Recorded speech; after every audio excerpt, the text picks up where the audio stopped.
The morning sun hung heavy over Los Angeles, casting long shadows across Wilshire Boulevard as the city awakened to another day of ambition and excess. The temperature had already climbed to 78 degrees by 9:30, unusual even for Southern California in late January. And the palm trees lining the street swayed gently in a warm breeze that carried the scent of exhaust fumes and expensive cologne. George Strait stepped out of his rental car, a modest silver sedan that looked distinctly out of place among the Teslas and Mercedes lining the street, and adjusted his Resistol hat against the glare. He wore what he always wore: pressed Wrangler jeans, a crisp white button-down shirt, and well-worn leather boots that had seen more honest miles than most of the sports cars parked nearby. At 73 years old, his movements were still deliberate and steady, the gait of a man who'd spent decades on stages and ranches alike. "You sure you don't want me to come in with you?" Rebecca Walsh asked, stepping out from the passenger side. His assistant and longtime friend was dressed in a professional navy blazer and slacks, her graying auburn hair pulled back in a neat bun. After 26 years of working together, she could read his moods like sheet music. "It's just a bank, Becca," George replied with that gentle Texas drawl that had sold over 100 million records. "I can handle checking my balance without a chaperone." "I know you can," she said, grabbing her briefcase from the back seat. "But you're in Los Angeles for the music rights conference, not for wandering into random banks. We could have done this online." George smiled, that same understated expression that had charmed audiences from Austin to Tokyo. "Never been much for computers. Besides, I like talking to people. Real people, not screens." The First National Trust and Banking building stood 30 stories tall, all glass and steel reflecting the morning light like a crystal monument to American capitalism. George had passed it yesterday on the way to the convention center and noticed the old-fashioned marble columns flanking the entrance. A small gesture toward tradition in a city that demolished its history every decade. Something about those columns had appealed to him. Inside, the bank's lobby was a cathedral of wealth.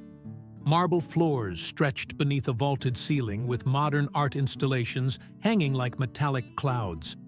The air conditioning hummed at a perfect 68 degrees, and the space smelled faintly of leather and money. A few customers sat in plush waiting chairs, eyes glued to their phones, while tellers worked behind a long mahogany counter that probably cost more than most people's cars. George approached the counter where a young woman in her late 20s sat behind a nameplate that read, "Jennifer Patterson, Account Manager." She had kind brown eyes and blonde hair styled in a professional bob, and she looked up from her computer screen with a practiced smile that became genuine when she registered his face. "Good morning, sir.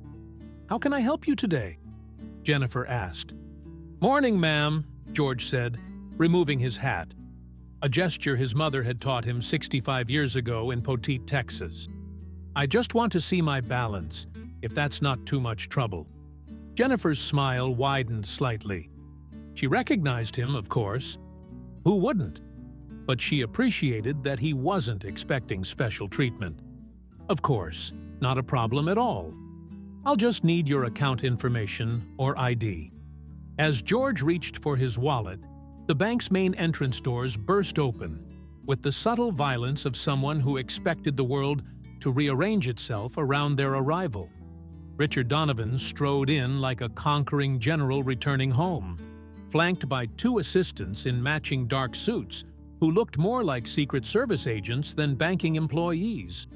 Richard was 52 years old but dressed and carried himself like a man trying desperately to pass for 35. His Tom Ford suit probably cost $15,000. His Apple Watch was the limited edition titanium model.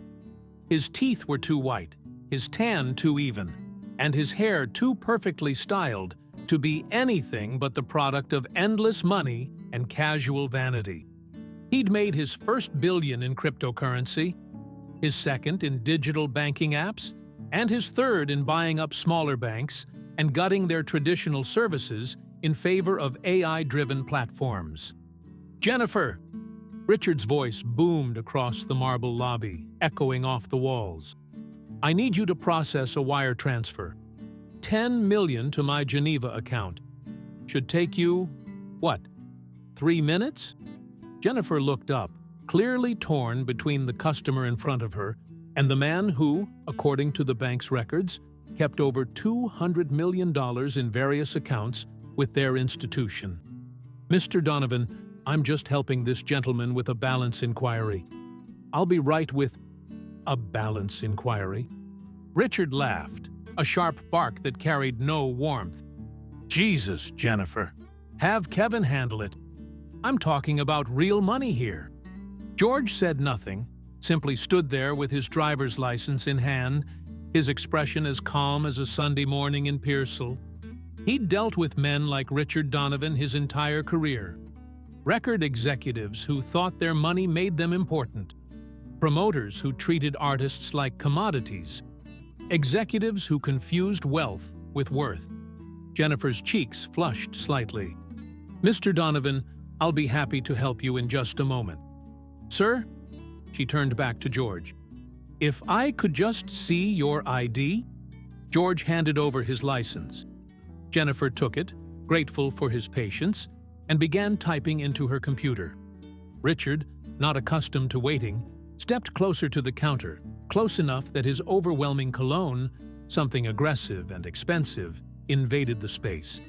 "That's a nice hat, buddy," Richard said, his tone dripping with condescension. "You lose your horse outside? Or are we doing a cowboy costume thing today?" George turned slightly, meeting Richard's eyes with a level gaze that held no anger. Just the quiet assessment of a man who'd seen every type of fool the world had to offer. "Just my regular clothes, friend. But I appreciate you noticing." Richard smirked, glancing at his assistants, a thin man named Peter Ashford and a woman named Catherine Mills, who both offered dutiful chuckles on cue. "Regular clothes, that's sweet. You know what my regular clothes cost? More than most people make in 6 months.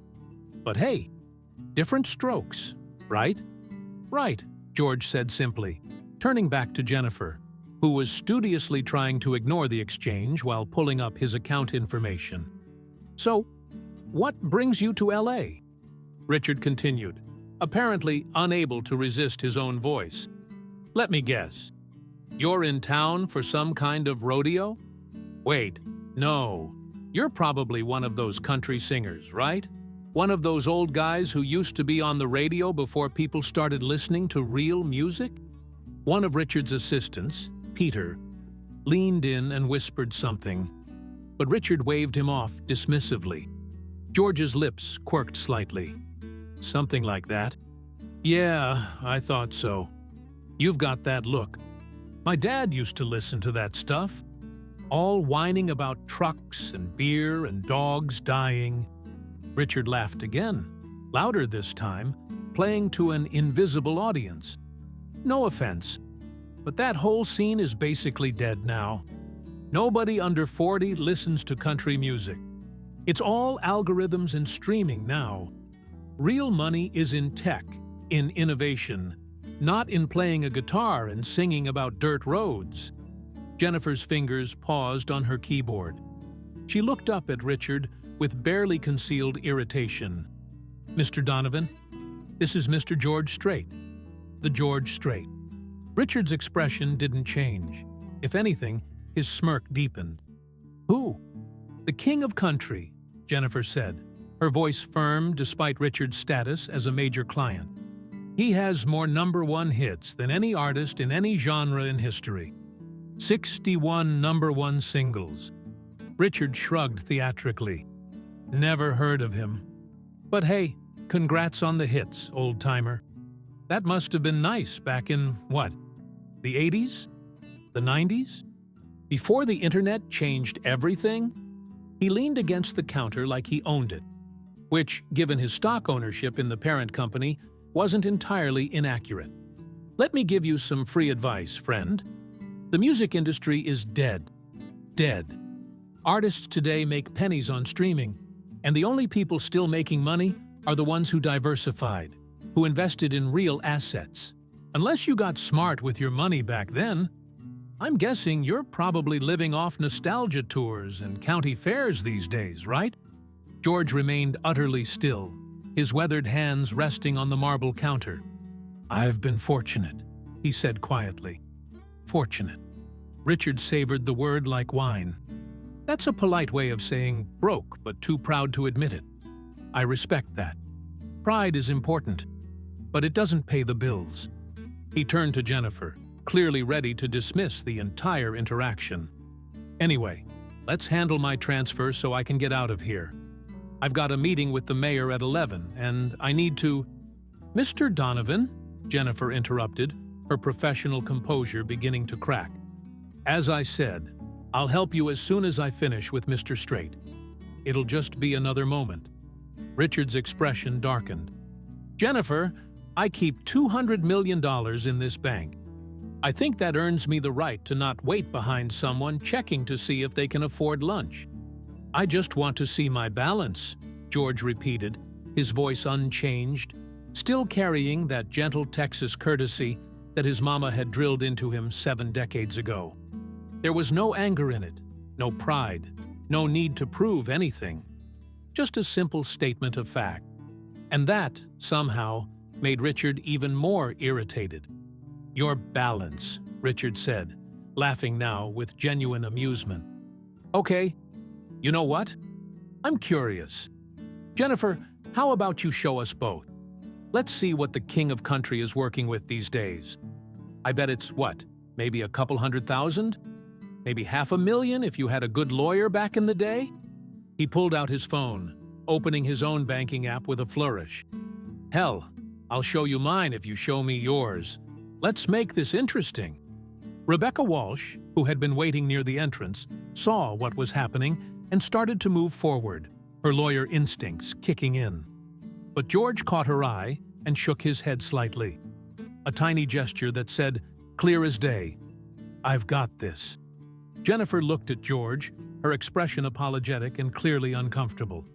"Sir, your account information is private. You don't have to—" "It's all right," George said calmly. "If it'll help move things along, I don't mind." Jennifer hesitated, then turned her computer monitor slightly so both George and Richard could see the screen. Her fingers clicked through several security prompts, and then the account summary appeared. The lobby, already quiet, seemed to go completely silent. Richard leaned forward, squinting at the screen. His smirk began to falter, then collapse entirely, replaced by confusion, then disbelief, then something that looked almost like physical pain. The screen showed not one account, but a portfolio overview of multiple accounts, investment holdings, real estate assets, and royalty income streams. The total, calculated in real time at the bottom of the screen, read $847,362,194, $33,847 million. And that was just what was held in this particular banking institution's investment arm, not counting his other banks, his ranch properties, his music catalog holdings, or the various trusts established for his family. Richard's face went through several colors, red to white to a grayish pale, that suggested his cardiovascular system was undergoing a serious stress test.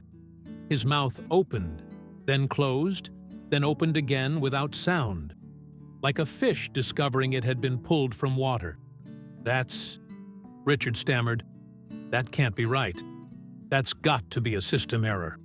Jennifer, professional mask firmly back in place but with a hint of satisfaction in her eyes, said, "No error, Mr. Donovan. Mr. Straight maintains several investment accounts with us, along with his primary checking and savings. He's been a client since 1983. 43 years, George said mildly, as if commenting on the weather. "Your people have always treated me right." Peter Ashford, Richard's assistant, had gone completely silent. staring at his boss with the expression of someone watching a car accident in slow motion. Catherine Mills had her hand over her mouth, clearly trying not to laugh. Richard's carefully constructed confidence had evaporated like water on hot asphalt. He straightened up, tugging at his $15,000 suit jacket, trying to reassemble his composure. "Well, that's... congratulations, I suppose. That's quite a... for a country singer, that's lucky, I suppose," George said, taking his license back from Jennifer with a nod of thanks. "Like I said, I've been fortunate. Good people around me, good advice, and I never spent more than I needed to. Turns out, when you don't need to prove anything, the money just sort of accumulates." The words hung in the air like smoke, not accusatory, but somehow damning in their simplicity. Richard's phone buzzed in his hand. He glanced at it, probably his own banking app showing his account balances, which suddenly seemed far less impressive. His net worth, according to the last Forbes estimate, was around $400 million. Substantial by any measure. Half of what the washed-up old country singer had sitting quietly in investment accounts. Richard started, then stopped, completely lost for words. Probably for the first time in decades. "You should process that transfer," George said helpfully, placing his hat back on his head. $10 million to Geneva, you said? That sounds important. I wouldn't want to keep you from your business." There was no mockery in his voice, no triumph, no revenge. Just simple courtesy. The same tone he'd used when he walked in asking to see his balance. And somehow that made it worse for Richard than any insult could have been. "Right," Richard managed. "Jennifer, let's just do that transfer." "Eat." But Jennifer was already looking at George with newfound respect that went beyond recognizing a celebrity. "Mr. Straight, is there anything else I can help you with today? We have private banking services that might be more comfortable for you if you'd like to discuss your portfolio." "No, ma'am, I'm just fine," George said. "I saw what I needed to see. Thank you for your help." He nodded to her, then to Richard. A small gesture of acknowledgement that somehow didn't feel condescending, just polite, and turned to leave. Rebecca walked beside him toward the exit, and George could feel the eyes of everyone in the lobby following him. The two security guards by the door were trying not to stare. A young woman waiting in the sitting area had her phone out, clearly having Googled his name, her eyes wide. As they reached the doors, Richard's voice called out from behind them, much smaller now, almost desperate. "Wait, Mr. Straight." George paused, turning back. Richard stood in the middle of the marble floor, his assistants flanking him like uncomfortable bookends. The billionaire tech mogul, the man who'd walked in like he owned the world 15 minutes ago, looked diminished somehow, as if the marble cathedral had grown larger while he'd shrunk. "I apologize," Richard said, the words clearly foreign in his mouth. "I was out of line. I shouldn't have assumed... I didn't know." George studied him for a moment, those calm blue eyes that had looked out from album covers and concert stages for half a century. Eyes that had seen humble beginnings and massive success without losing sight of who he was. "You didn't know because you didn't ask," George said simply. "You saw the hat and the boots and made up your mind about who I was. That's all right. Most people do that. But maybe next time, before you decide someone isn't worth your time, you might consider that everybody's got a story, and you can't judge a book by looking at the cover." With that, he touched the brim of his hat one more time, a gesture somehow both dismissive and kind, and walked out into the Los Angeles morning. Rebecca waited until they were back in the rental car before she started laughing. It began as a quiet chuckle, then built into full-throated laughter that had her wiping tears from her eyes. "Oh my God!" she gasped. "Did you see his face? When Jennifer turned that monitor, I thought he was going to have a heart attack right there on the marble. George started the car, adjusting his mirrors with the careful precision of someone who'd never quite trusted valets with his vehicles. He seemed like a man who needed to learn something. Learn something? Rebecca was still giggling. "George, you just financially pantsed one of Silicon Valley's biggest egos. That's going to be all over social media by this afternoon. Jennifer's probably texting everyone she knows right now." "Maybe," George said, pulling out into traffic with the cautious respect for other drivers that marked him as definitively not a Los Angeles native. "But I hope what she tells them is that I was polite and patient. Not that I have money. The money doesn't matter. What matters is how you treat people." Rebecca looked at her friend and boss, this man who'd played for presidents and royalty, who'd filled stadiums and sold more records than almost anyone in history, who sat on a fortune that would make most millionaires weep with envy, and who still removed his hat when talking to a bank teller because his mama taught him that was the right thing to do. "You know something?" she said. "That's exactly why you have that money in the first place. Because you never needed it to tell you who you are." George smiled, merging onto Wilshire Boulevard, heading back toward their hotel. "Speaking of which, we've got that panel discussion at 2. Something about the future of music rights in the digital age. Bunch of young executives who probably think I'm too old to understand streaming." "Oh, this should be fun," Rebecca said, pulling out her tablet to review their schedule. "After this morning's performance, I almost feel bad for them." Almost. The rental car disappeared into Los Angeles traffic. Just another silver sedan in a river of metal and ambition, carrying a man who'd proven, once again, that the quietest voices often have the most to say, and that real wealth isn't measured in dollars but in dignity, in kindness, in knowing who you are when nobody's watching. Behind them, in the First National Trust and Banking Building, Richard Donovan stood motionless in the middle of the marble lobby, still trying to process what had happened. His assistants waited at a respectful distance, both having learned long ago that their boss needed space when his ego had been bruised. Jennifer finished processing Richard's wire transfer, $10 million, a transaction that now seemed almost quaint, and watched him leave without another word, his earlier bombast completely absent. As she closed out the transaction, her colleague Kevin Chen rolled his chair over from the next station, eyes wide. Did that really just happen? Did George Strait really just humble Richard Donovan with a balance check? Jennifer smiled, saving the interaction in her memory like a precious photograph. "Yes, Kevin. Yes, he did." "That," Kevin said with profound satisfaction, "is the most beautiful thing I've seen all year." Outside, the Los Angeles sun climbed higher, indifferent to the small dramas of human pride and humility being played out in its gleaming towers. The city continued its endless pursuit of success, of recognition, of wealth and fame and all the glittering promises that drew millions to its streets.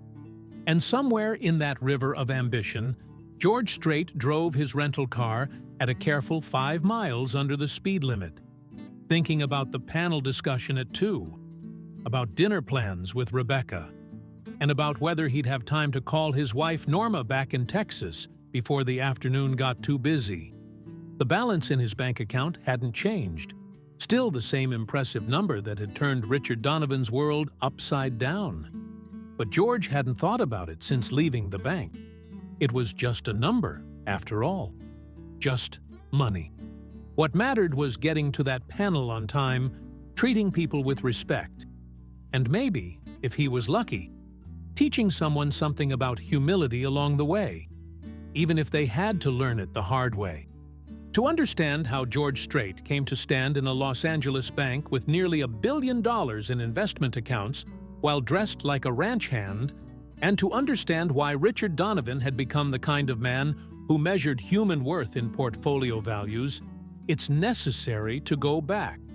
back to where their stories began, in different Americas, in different worlds that would eventually collide in that marble lobby.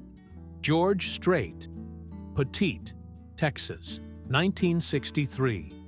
George Harvey Strait grew up in the kind of small Texas town where everybody knew your name, your family, and probably your business before you did. Petite, population barely 2,000, was a place where hard work wasn't a virtue so much as a requirement for survival. His daddy, John Byron Strait, raised cattle and expected his sons to pull their weight from the moment they could hold a rope. The Strait family wasn't poor, not exactly, but money was tight in the way it was for most rural Texas families in the 60s. There was always food on the table, usually beef from their own cattle, vegetables from the garden out back, but luxuries were rare. George's first guitar was a used Harmony acoustic his father bought from a pawn shop in Pearsall for $35, a purchase that had required serious consideration and a good month's worth of extra ranch work to justify. "You break it. We're not buying another one," John had said when he handed it over on George's 11th birthday. No ceremony, no wrapping paper. Just the guitar and the expectation that George would take care of what he'd been given. George learned to play sitting on the porch after chores, teaching himself from a book borrowed from the school library. His mother, Doris, would hum along while she hung laundry, encouraging without pushing. When she left the family a few years later, a departure that George never spoke about publicly, but that shaped him in ways he'd spend decades understanding. His father raised him and his siblings with a kind of stoic love that expressed itself in work, in reliability, in showing up every single day no matter how you felt. "Your word means something," John told George when he was 14, after George had reluctantly honored a commitment to help a neighbor with fence repairs when his friends were going to the lake. "Money comes and goes, but if people can't count on you, you're not worth much, no matter what's in your pocket." Those lessons stuck. George joined the Army in 1971, not because he wanted to, but because it seemed like the responsible thing to do. He married his high school sweetheart, Norma, and spent his service years in Hawaii, where he played with a band called Rambling Country to make extra money for his young family. The gigs paid $20 a night sometimes, $50 if they were lucky. George saved every penny, not because he dreamed of being rich, but because he'd learned from his father that security came from careful planning, not wishful thinking. When he got out of the Army in 1975, George enrolled at Southwest Texas State University to study agriculture. Music was a side hobby, something he loved but didn't quite trust as a career. But Norma saw something in him, heard something in his voice that went beyond the usual honky-tonk singers playing the bars around San Marcos. "You're good enough," she told him one night after a particularly successful gig at a local venue called Cheatham Street Warehouse. They'd made almost $200, more than George's entire month's rent. "You're really good enough to do this for real." "What if I'm not?"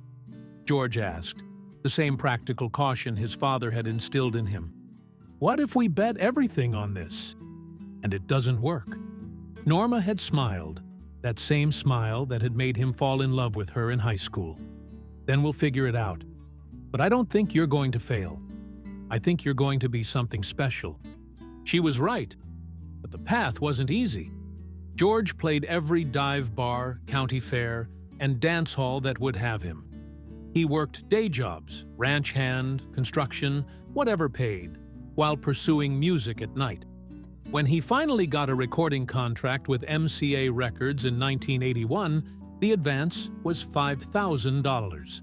To a man who'd grown up wondering if his family could afford a used guitar, it felt like winning the lottery.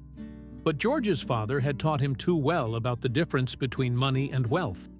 Instead of celebrating with expensive purchases, George sat down with Norma and made a plan. They'd save aggressively, invest conservatively, and never spend money they didn't have. When Unwound, his first single, hit number 6 on the country charts in 1981, followed by Fool-Hearted Memory hitting number 1 in 1982, the money started coming faster. George hired an accountant, a no-nonsense man named Harold Fitzpatrick, who'd grown up on a ranch outside Corpus Christi and understood the value of $1. Together, they developed a strategy that seemed almost boring in its simplicity. Live on 20% of earnings. Invest 60% in diverse assets. Keep 20% liquid for opportunities and emergencies. Most artists go broke because they start living like they're going to make their peak money forever, Harold told George in 1983, the year he became a client at First National Trust and Banking.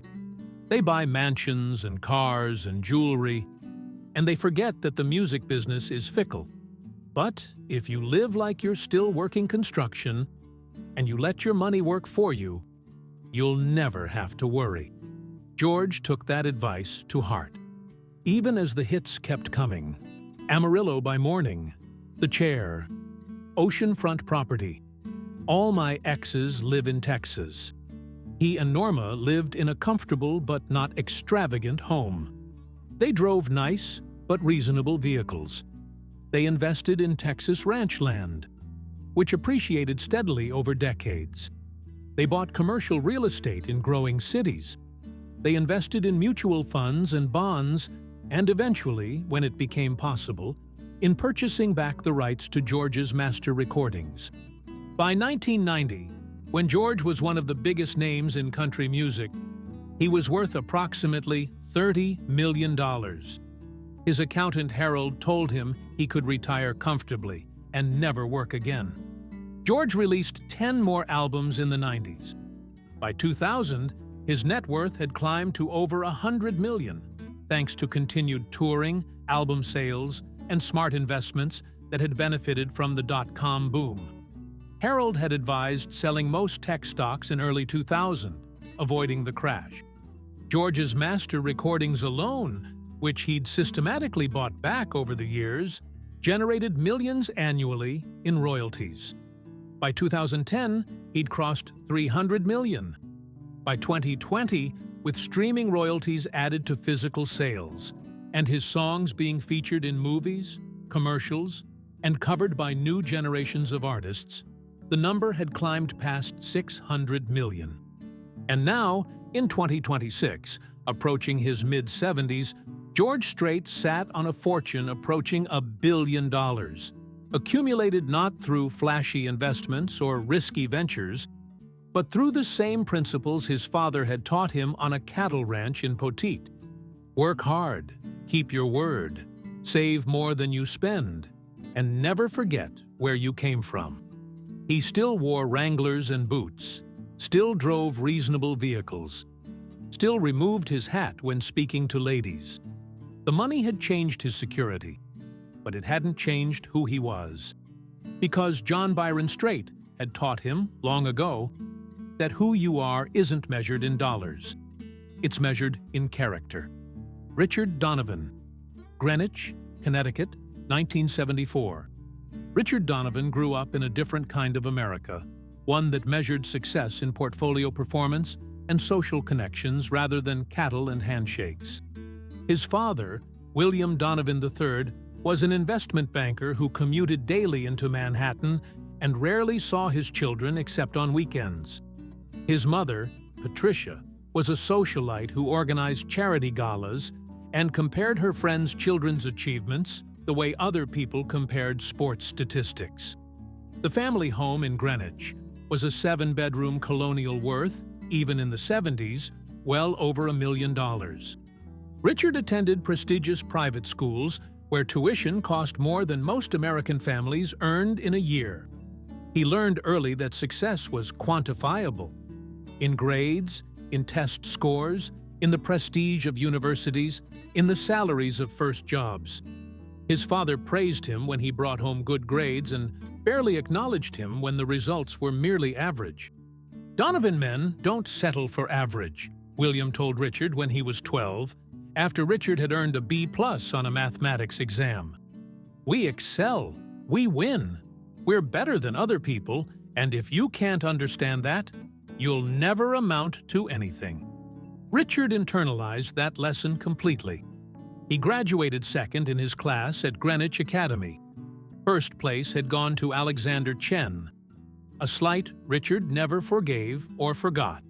He was accepted to Princeton, where he studied economics and computer science, two fields his father assured him were where the real money would be made in the coming decades. At Princeton, in the early 90s, Richard discovered something intoxicating. He was smarter than most people, at least when it came to numbers and patterns. While his classmates struggled with advanced mathematics and programming, Richard found it almost easy. This natural aptitude, combined with his father's constant pressure to excel, created a toxic mixture of genuine intelligence and insufferable arrogance. He graduated in 1996 with honors and immediately moved to Silicon Valley, where the dot-com boom was transforming awkward programmers into millionaires overnight. Richard joined a startup called Dataflow that was developing early cloud storage solutions. He wasn't a founder. He'd arrived too late for that, but he was employee number 34, and his stock options were substantial. When Dataflow went public in 1999, Richard's options were suddenly worth $17 million. He was 27 years old. That should have been enough. For most people, it would have been life-changing wealth, the kind of money that could provide security and freedom for generations. But Richard's father had taught him that enough was never enough, that success was relative, and that the only thing that mattered was having more than the next person. Richard watched in envy as the Dataflow founders became billionaires, and he vowed that his next venture would put him at the top, not in the middle. He spent the next 2 years researching, networking, and waiting for the right opportunity. When the dot-com bubble burst in 2000-2001, wiping out countless startups and fortunes, Richard saw opportunity where others saw disaster. He used his $17 million, which he'd wisely liquidated before the crash, one of his few prudent decisions, to buy up failing tech companies for pennies on the dollar. Some he stripped for parts, selling their patents and equipment. Others he consolidated, merged and rebuilt with leaner operations and clearer business models. By 2005, his company, Donovan Digital Holdings, was worth over $100 million. Richard was 33 years old and considered himself a genius. His father, for the first time in Richard's life, had called him and said, "Well done." Those two words from William Donovan III meant more to Richard than the $100 million. He'd finally earned his father's approval. And he spent the next 20 years trying to earn it again and again, accumulating wealth not because he needed it or even particularly enjoyed it, but because it was the only language his father had ever spoken. Richard's second fortune came from cryptocurrency. In 2011, when Bitcoin was still a curiosity for libertarians and computer nerds, Richard invested $5 million into mining operations and direct purchases. His friends called him crazy. His financial advisors were skeptical. By 2017, his crypto holdings were worth nearly $200 million. Richard sold most of it, keeping enough to maintain his reputation as a crypto visionary, and invested the proceeds into acquiring small regional banks and developing financial technology apps. His company, Novbank, promised to revolutionize banking by eliminating human tellers and replacing them with AI-driven interfaces. "The future doesn't need bank branches," Richard told Forbes in a 2019 interview. "The future doesn't need conversations with tellers about your balance. The future is instant, digital, and efficient. People who can't adapt to that deserve to be left behind." It was a philosophy he applied to everything. People who couldn't code? Obsolete? Industries that relied on human labor? Dinosaurs waiting for extinction? Artists who made traditional music? Relics of a bygone era that should gracefully disappear. Richard married in 2012, a woman named Victoria Hamilton, whose family wealth nearly matched his own, and they had one son, Daniel, born in 2014. The marriage was more merger than romance, a partnership of convenience and social expectation. Victoria managed their Hamptons estate and their social calendar. Richard managed the money and his companies. They coexisted in separate spheres, meeting primarily at charity functions and holiday gatherings. Daniel, now 11 years old, barely knew his father. Richard was always working, always on calls, always chasing the next deal. When they did interact, Richard spoke to his son the way William had spoken to Richard, measuring, evaluating, comparing. Daniel's grades, Daniel's athletic performance, Daniel's test scores, all were discussed in terms of how they compared to other children, to expectations, to the Donovan family legacy. By January 2026, Richard's net worth had reached approximately $400 million. He sat on the boards of 3 major corporations, advised 2 venture capital firms, and was regularly quoted in financial media as an expert on digital transformation and the future of banking. He had everything his father had told him mattered: wealth, status, influence, power. What he didn't have, what he'd never developed because his father had never taught him it mattered, was humility, empathy, or the ability to see value in people beyond what they could do for him. When Richard walked into First National Trust and Banking that January morning, he walked in as a man who had learned every lesson his father taught him, and none of the lessons that actually mattered. He saw a man in a cowboy hat asking to check his balance, and Richard's mind immediately categorized him: old, outdated, probably poor, definitely irrelevant. It never occurred to Richard to ask questions, to show respect, to consider that appearances might be deceiving. Because William Donovan III had taught him that the world was divided into winners and losers, and you could tell which category someone belonged to by looking at their clothes, their car, their address, and their apparent status. George Strait's father had taught him that every person deserved respect until they proved they didn't deserve it. And even then, you still treated them with basic courtesy because that's what good people did. 2 men, 2 Americas.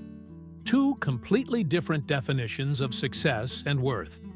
And in a marble-floored bank in Los Angeles, those 2 philosophies had collided with the force of a train wreck, leaving one man humiliated and the other simply hoping someone might learn something from the encounter. The parallel lives in 1985, George Strait was playing sold-out concerts across Texas, making approximately $2 million a year, and saving most of it. Richard Donovan was 11 years old, attending private school in Greenwich, learning that grades were the only thing that mattered, and that people who didn't excel weren't worth his time. In 1995, George was touring nationwide, had sold over 20 million albums, was worth approximately $30 million, and was driving a Ford F-150 pickup truck because it was reliable and comfortable. Richard was graduating from Princeton, certain that he was smarter than 99% of humanity, and already planning how to become wealthier than his father's banking friends who patronizingly congratulated him on his degree. In 2005, George had just released Somewhere Down in Texas. His 40th studio album had accumulated over 60 #1 hits, more than any other artist in history in any genre, was worth over $100 million, and was considering semi-retirement to spend more time with Norma and their grandchildren.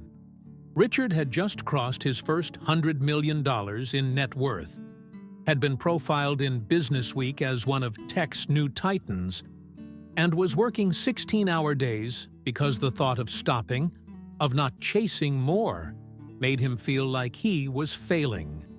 In 2015, George had officially retired from touring, though he still performed occasionally, was worth over $400 million, spent most of his time on his ranch in Texas, and was teaching his grandson how to rope cattle and play guitar, not because he expected the boy to become a star, but because traditions mattered and skills grounded you. Richard crossed $300 million in net worth, divorced Victoria after 3 years of marriage counseling that revealed they'd never actually liked each other, got primary custody of Daniel, whom Victoria seemed relieved to hand over, and immediately hired a full-time nanny so his parenting wouldn't interfere with business. By 2025, George was 73 years old, worth over $800 million, and spent his days doing what he'd always done, treating people with respect, honoring his commitments, staying connected to the values his father had taught him on a cattle ranch 60 years earlier, and occasionally reminding the world that true class never goes out of style.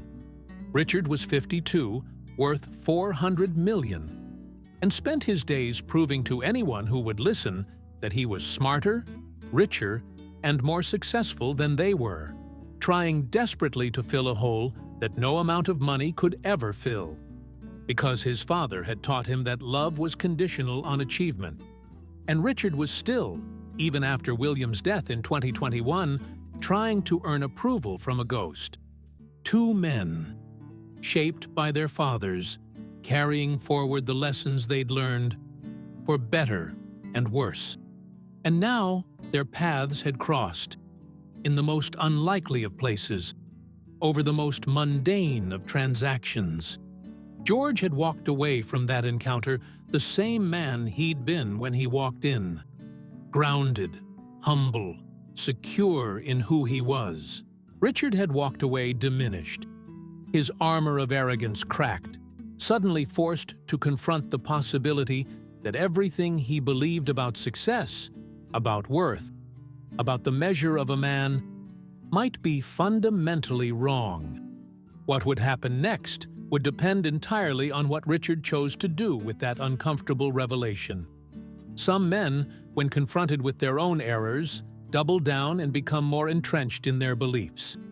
Others, if they're wise enough and brave enough, allow themselves to be changed.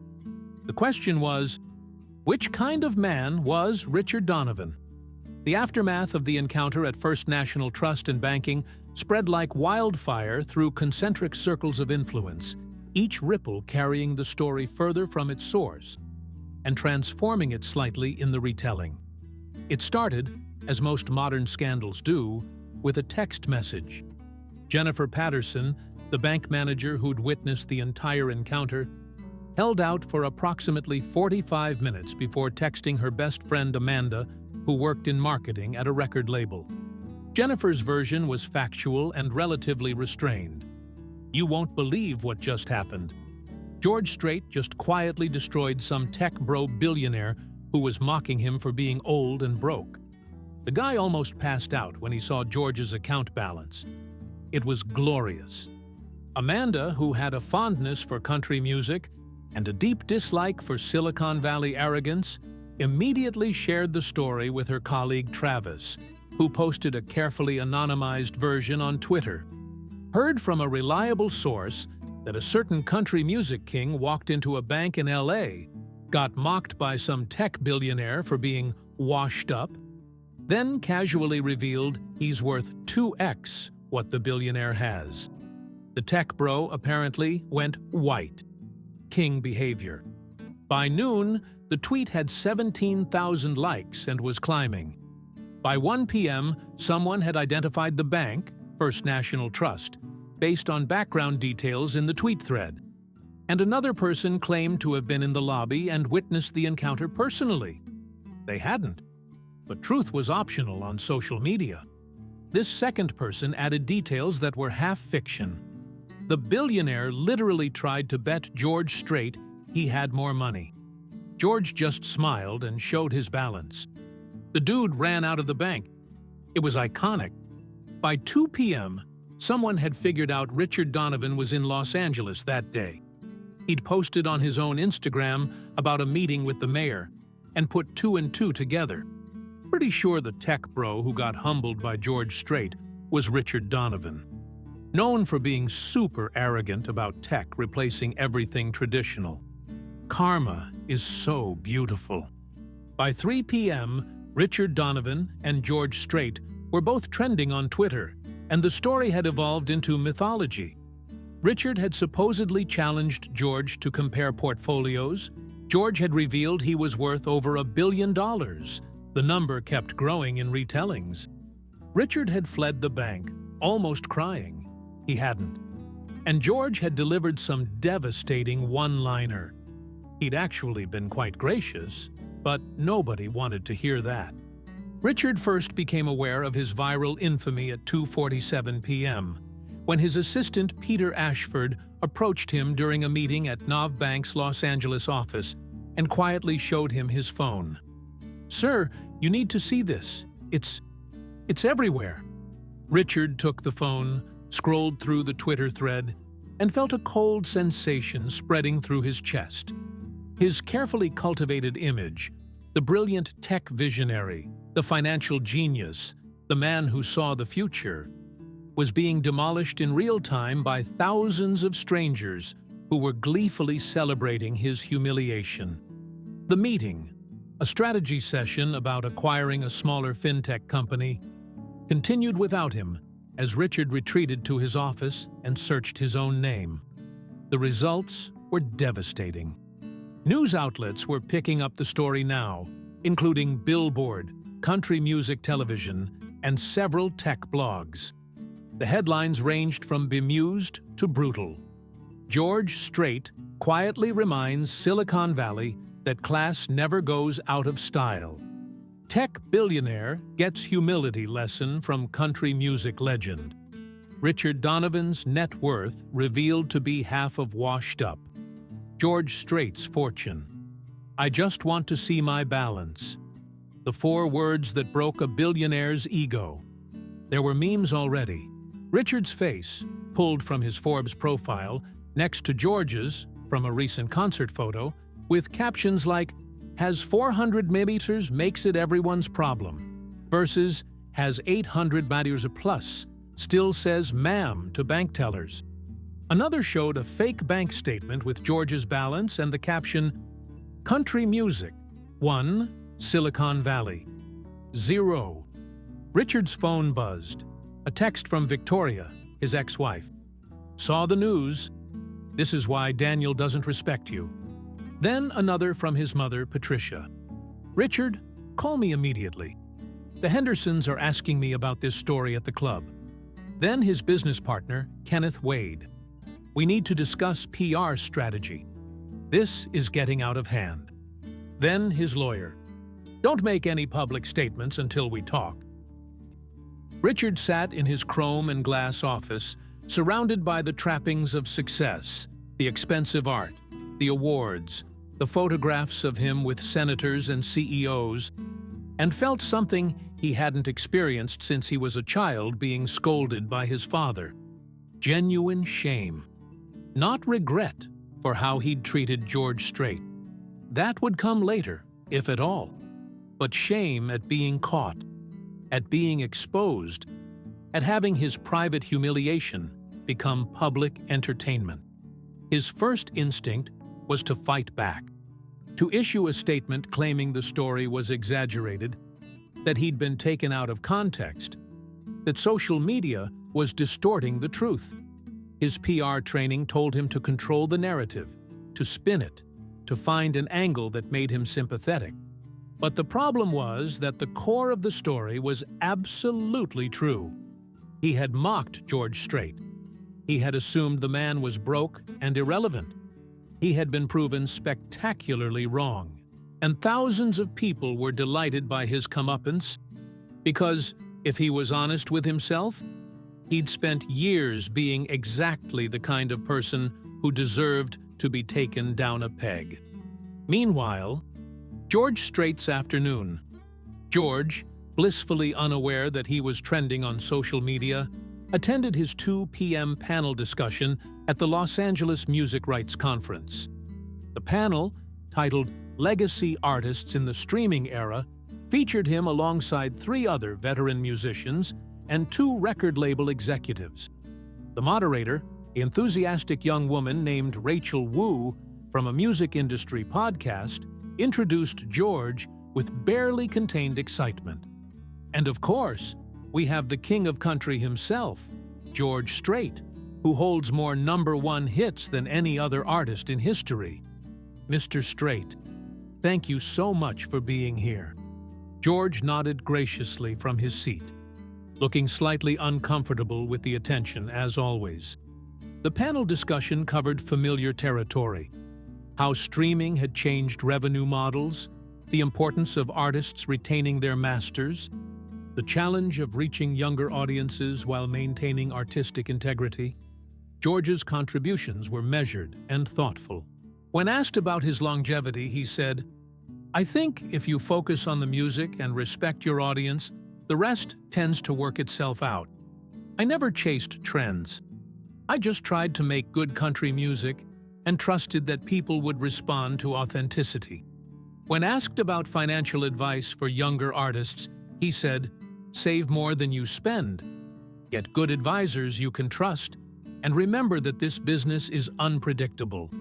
Plan for the long term, not just for today." It was around 3:15 p.m., during the Q&A portion, that the incident from the bank began to intrude on the event. Rachel Wu, monitoring her phone for audience questions submitted online, suddenly looked up with a strange expression. "Mr. Strait, I'm seeing a lot of questions coming in about an incident this morning at a bank in Los Angeles. Apparently, there's a viral story about you and Richard Donovan. Is there any truth to that?" George looked genuinely confused. "A story about what now?" Rebecca Walsh, sitting in the front row, was frantically Googling on her phone. Her eyes went wide as she read the Twitter thread, then wider as she saw it was trending nationally. She caught George's eye and gave a small shrug that communicated both surprise and apology. "Apparently," Rachel continued, reading from her phone, "there was an encounter this morning where someone underestimated you, and you handled it with grace? The story is everywhere right now.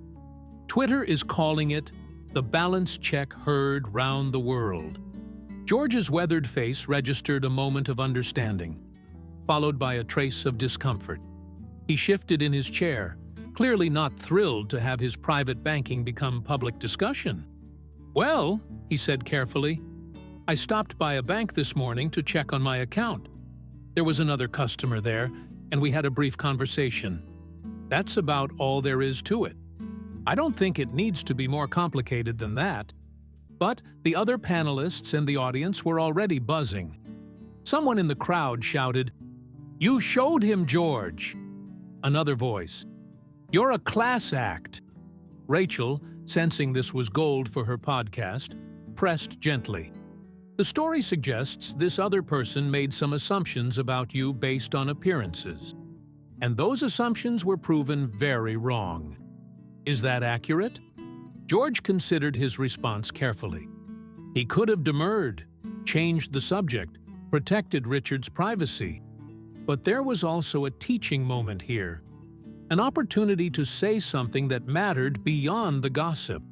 "I'll say this," George began, his Texas drawl thoughtful.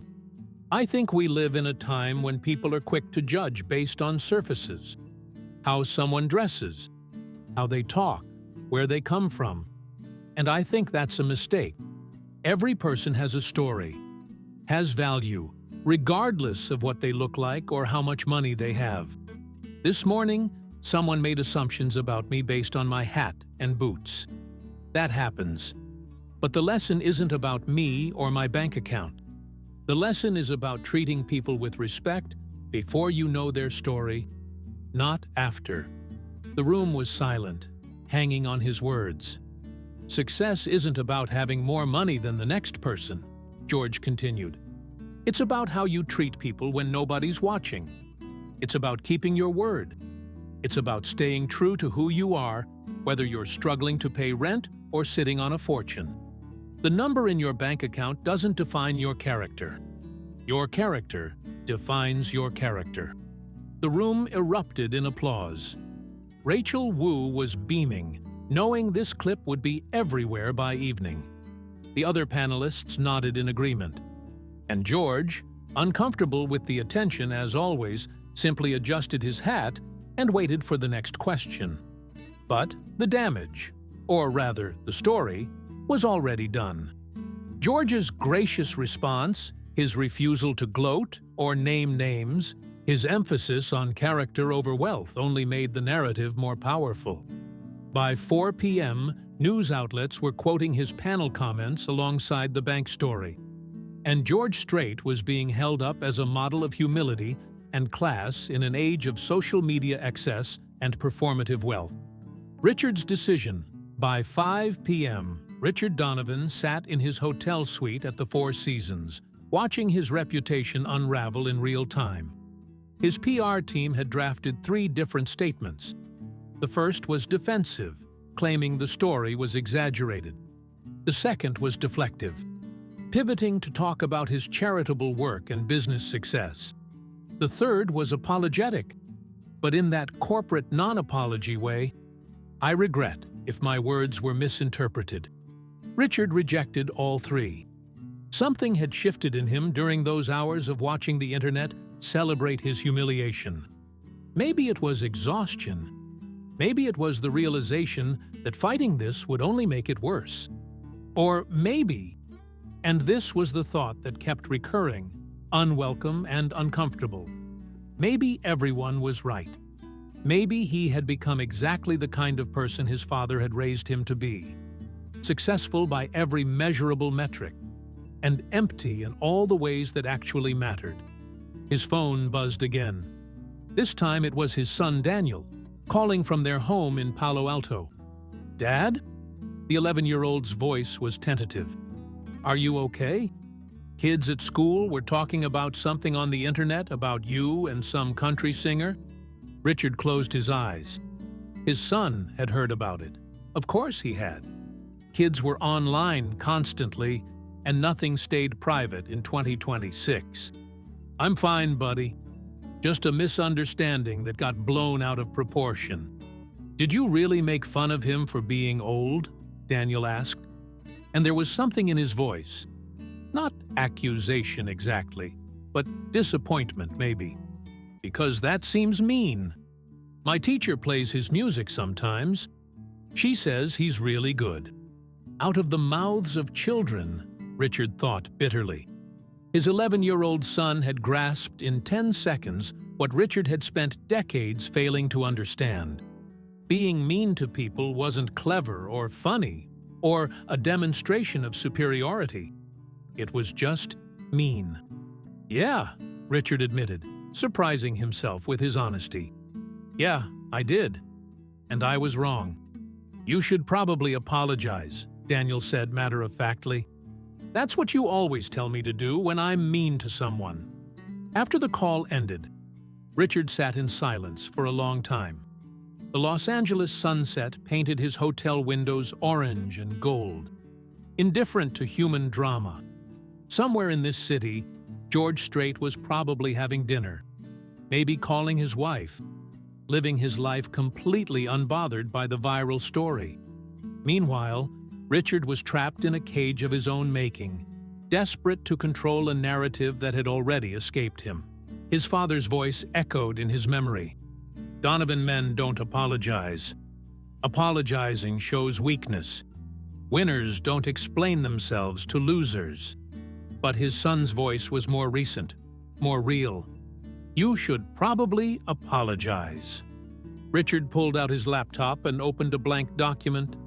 He dismissed his PR team's drafts and started typing, not as Richard Donovan, the billionaire tech CEO, but as a man who'd made a mistake and was trying to figure out how to be better. The statement. At 7:34 p.m. Pacific Time, Richard Donovan posted a statement on his LinkedIn, Twitter, and Instagram accounts. "This morning, I walked into a bank in Los Angeles and encountered George Strait. I didn't recognize him.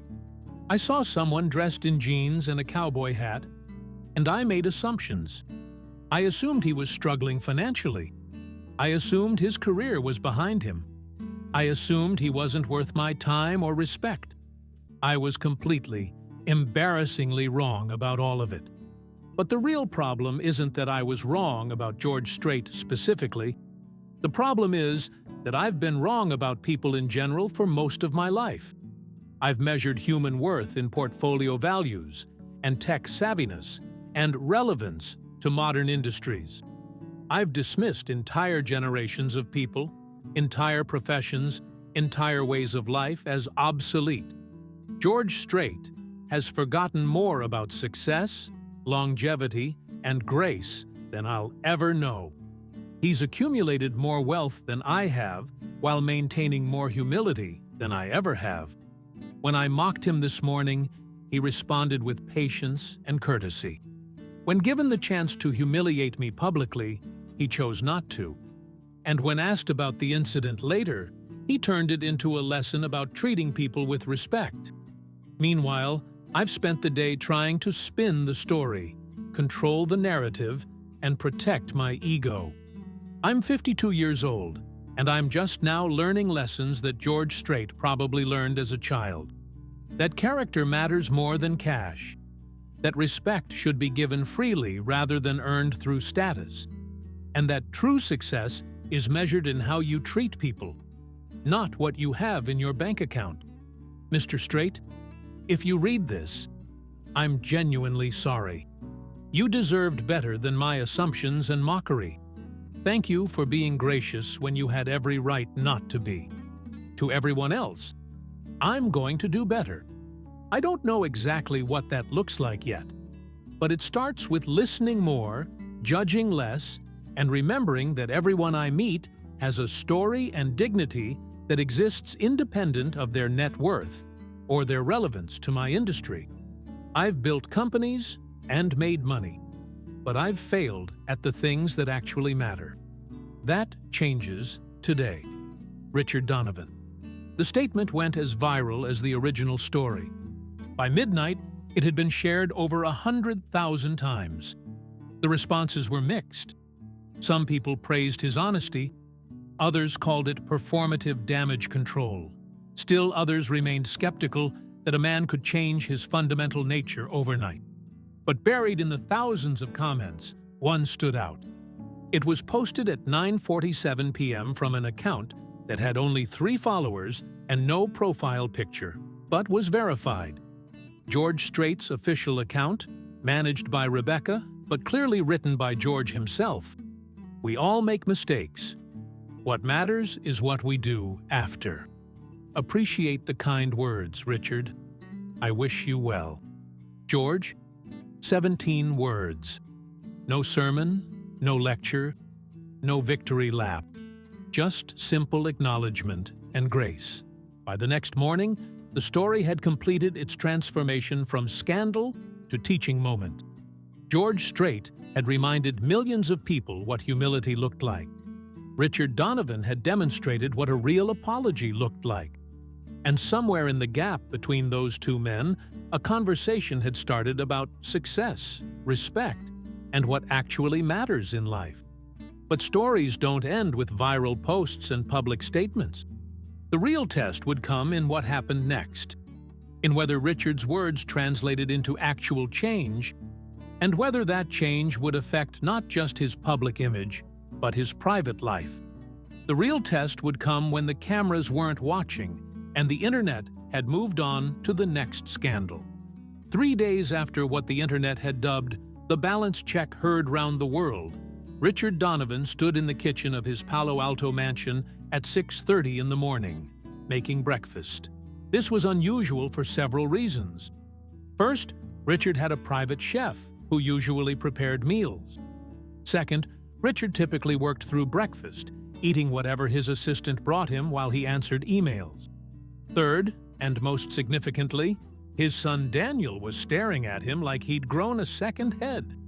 "You're making pancakes," Daniel said, stating the obvious with the bewildered tone of someone witnessing a fundamental disruption in the natural order.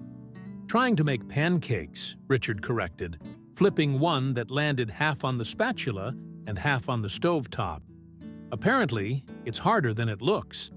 Daniel climbed onto a bar stool at the kitchen island, still in his pajamas, his dark hair sticking up at odd angles. "Dad? Are you having a midlife crisis?" Because Tommy Henderson's dad bought a Porsche and started wearing leather jackets when he had his midlife crisis. And Mom said you already have 3 Porsches, so I wasn't sure what you'd do, but I didn't think it would be pancakes. Richard couldn't help but laugh. An actual, genuine laugh rather than the performative chuckle he usually deployed in business meetings. "No, buddy, not a midlife crisis. I'm just trying to, I don't know, be better at this. At cooking? At being your dad." Daniel processed this silently, watching Richard scrape the burnt pancake off the stovetop. Is this because of the country music guy? Because the internet said you learned a lesson about being humble? "The internet says a lot of things," Richard replied, pouring new batter with excessive care. "But yeah, I guess that's part of it. That morning made me realize I've been measuring the wrong things. I've been working so much, chasing deals and money and status, that I forgot about the stuff that actually matters. Like pancakes. Like spending time with you. Like being present instead of just being busy. Like treating people, including you, with respect instead of just measuring everything by money and success." Daniel watched his father navigate the kitchen with the uncertain movements of someone in unfamiliar territory. "You know Mrs. Chen? My teacher? She said her dad taught her to make pancakes when she was little, and it's one of her favorite memories. She said it wasn't about the pancakes being perfect. It was about spending time together." Richard successfully flipped a pancake, this one actually landing back in the pan. "Your teacher sounds smart." "She is. She also said, 'George Strait is a legend, and you should have recognized him.'" Daniel grinned, the gentle teasing of a child testing how much honesty his parent could handle. "She's right about that, too." Richard plated the pancake, slightly misshapen but not burnt, and handed it to Daniel with syrup. "What else does Mrs. Chen say? That manners matter more than money. That character is what you do when nobody's watching. That," Daniel paused, cutting into his pancake, "that real success is being someone people are glad to know, not just someone people are impressed by." Richard sat down across from his son, his own pancake forgotten. "She said all that? We've been studying biographies of successful people. George Strait was one of them, actually. She played some of his music last week. It's pretty good. Old-fashioned, but good." The irony wasn't lost on Richard. While he'd been dismissing traditional country music as obsolete, his son's teacher had been using George Strait as an example of meaningful success. While Richard had been measuring everything in portfolio values, his 11-year-old's classroom had been discussing character. "Danny," Richard said, using the nickname he hadn't used in years, "I want to do better. Not just with work stuff, but with us, with being your dad. But I'm not great at this, and I'm going to mess up. So I need you to tell me when I'm being the way I was at that bank. When I'm being arrogant or dismissive, or too focused on the wrong things. Can you do that?" Daniel looked at his father with the solemn seriousness of childhood. "Will you get mad if I tell you?" The question hit Richard like a punch. Had he created an environment where his own son was afraid to be honest with him?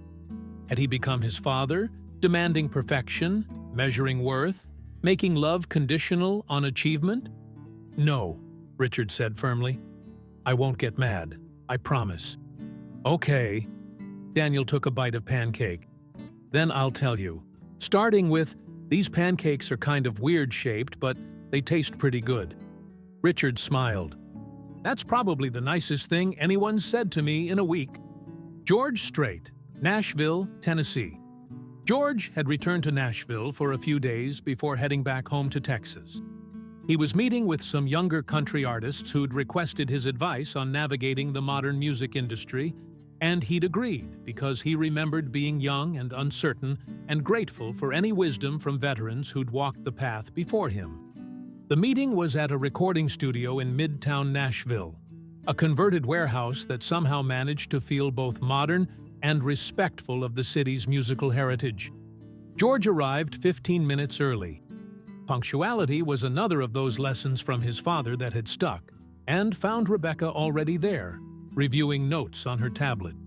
"The kids will be here at 10, she said, using kids to refer to artists in their 20s and 30s. Tyler Hudson, Amanda Monroe, and Kevin Parker. All solid talents, all trying to figure out how to maintain authenticity while dealing with streaming, social media, and label pressure. So basically what every generation deals with, just with new technology," George observed. "Exactly." Rebecca looked up at him with the fond exasperation of someone who'd spent decades translating George's common sense into business strategy. "By the way, you've had 17 interview requests since the bank thing. Rolling Stone wants a profile. The New York Times wants to talk about humility and success. And somehow, Ellen DeGeneres came out of retirement to ask if you'd appear on a special episode." George sighed, settling into a chair with the careful movement of a man in his 70s who'd spent decades performing on stages. "I don't want to talk about the bank thing anymore. That man apologized, I accepted. And that should be the end of it. The public loves the story," Rebecca said. "You're trending as a model of grace and class. That's good for your legacy." "My legacy is my music," George replied, "not a viral moment about someone else's bad day. If people want to know who I am, they can listen to 40 years of albums. That tells the story better than any interview." Before Rebecca could respond, the studio door opened and 3 young artists walked in, each carrying the nervous energy of people meeting a legend. Tyler Hudson, tall, lean, with carefully styled hair and expensive boots, extended his hand first. "Mr. Strait, thank you so much for meeting with us. I can't tell you what this means." George stood and shook hands with each of them, noting their names and making eye contact. Small gestures that his father had taught him made people feel seen and valued. "No Mr. Strait necessary. George is fine. And I'm happy to help if I can. Y'all are the ones keeping country music alive for the next generation." They settled into chairs arranged in a loose circle. And for the next 2 hours, George answered questions with the patient thoughtfulness that had characterized his entire career. When Tyler asked about dealing with label pressure to change his sound, George talked about the importance of knowing who you are as an artist. When Amanda asked about financial planning, George recommended finding advisors who understood the unpredictability of the music business. When Kevin asked about maintaining privacy in the social media age, George acknowledged it was harder now, but emphasized that boundaries were still possible if you were consistent about them. "The main thing," George said as the meeting wound down, "is remembering why you got into music in the first place. If it was for fame or money, you'll probably be disappointed. Those things are fickle and never feel like enough. But if it was because you love the music, because you have something to say, because you can't imagine doing anything else, then you'll be okay. You'll make decisions based on the music rather than the metrics, and that usually works out better in the long run." Amanda Monroe, a 28-year-old singer-songwriter from Louisiana, leaned forward. "Can I ask you about the bank thing? Not because of the gossip, but because I saw Richard Donovan's apology, and I saw your response, and I wondered how you stayed so gracious when someone had been so rude to you." George considered the question. "Honestly, I didn't take it personally. He didn't know me. He was reacting to his own assumptions, his own issues. That's not about me. And getting angry or trying to humiliate him back wouldn't have made anything better. It would have just been 2 people being small instead of 1. "But weren't you tempted?" Tyler asked. "I mean, The guy openly mocked you. You could have destroyed him right there." "I could have," George agreed. "But then what? He feels worse, I feel worse, and nothing good comes from it. Whereas treating him with respect, even when he wasn't treating me with respect, that at least leaves the door open for him to learn something." Which maybe he did. His apology seemed genuine. Kevin Parker, the youngest of the three at 24, shook his head in admiration. "I don't know if I could do that. If someone disrespected me like that, especially publicly, I think I'd want revenge." "Revenge is expensive," George said quietly. "It costs you peace, takes your time, makes you focus on someone else instead of on your own life. I've got a wife I love, grandkids I want to spend time with, music I still enjoy making, and a life I'm grateful for. Why would I trade any of that for the satisfaction of making someone else feel small?" The room went quiet, the weight of that simple wisdom settling over the younger artists like a benediction. "Plus," George added with a slight smile, "I'm 73 years old. I'm too tired for drama. I just want to see my balance, you know?" The laughter that followed was warm and genuine, and the tension that had lingered in the room, the nervousness of young artists meeting a legend, finally dissolved completely. After the meeting, as Tyler, Amanda, and Kevin left the studio, they walked to the parking lot together, processing what had just happened. "That," Amanda said, "is what success actually looks like. Not the money, though obviously he's got that, but the peace, the groundedness. Did you notice he never name-dropped or bragged once? He just answered questions and told stories. And he remembered all our names," Kevin added, "without writing them down or checking notes. My own label executive forgets my name half the time." Tyler, who'd been quiet, finally spoke. "You know what struck me? He said his legacy is his music, not a viral moment. He's got $800 million and 61 #1 hits. And he still thinks of himself as a musician first. Not a brand, not a mogul, just a musician.